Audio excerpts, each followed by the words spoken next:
The battle between Gandalf and the Balrog is perhaps the most iconic moment in the entire trilogy. While this clash is spread over 2 films, it does not come close to actually showing the true extent of the fight. In actuality, this battle takes place over a span of 10 days. While 8 of these days encompass Gandalf pursuing the fallen Maya up the endless stair to the peak, they battled for 2 days and 2 nights until the Balrog was defeated. During the intro of the Two Towers, the original plan was to actually show us more of this battle, including the slime Balrog, Durin's Bane, whose fire had been extinguished by the deep waters. What we are given is still amazing, and the hard work the team put into just a small sequence cannot be underestimated. Gandalf plummeting down the chasm with the Balrog is only in the movie because of a painting that John Howe did. It's something that you don't really think about when you read the book, but this painting suddenly, whoa, this is amazing, we've got to put this in the film. It was a serious idea at one time that we would follow the whole process of falling through beneath the roots of the mountains into this great lake. The Balrog would sort of launch out of the water and the fire would all be extinguished. What you're left with is this kind of half-skeletal, eaten away form of the Balrog.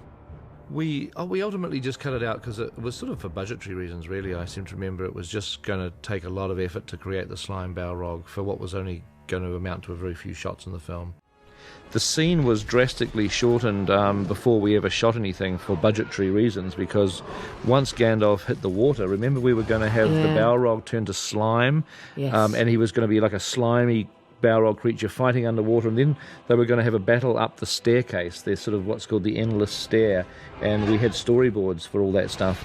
Eventually, and it was literally due to budgetary constraints, wasn't it? Yes, it was. Not really wanting to go there. I think at one point we had to cut some CG stuff down, and the slimy Balrog was going to cost 50 grand or something, and we decided to do without him. I remember that. What was he called? He wasn't called Slimy Balrog. Oh, I think he? He was Slime Balrog. Slime Balrog.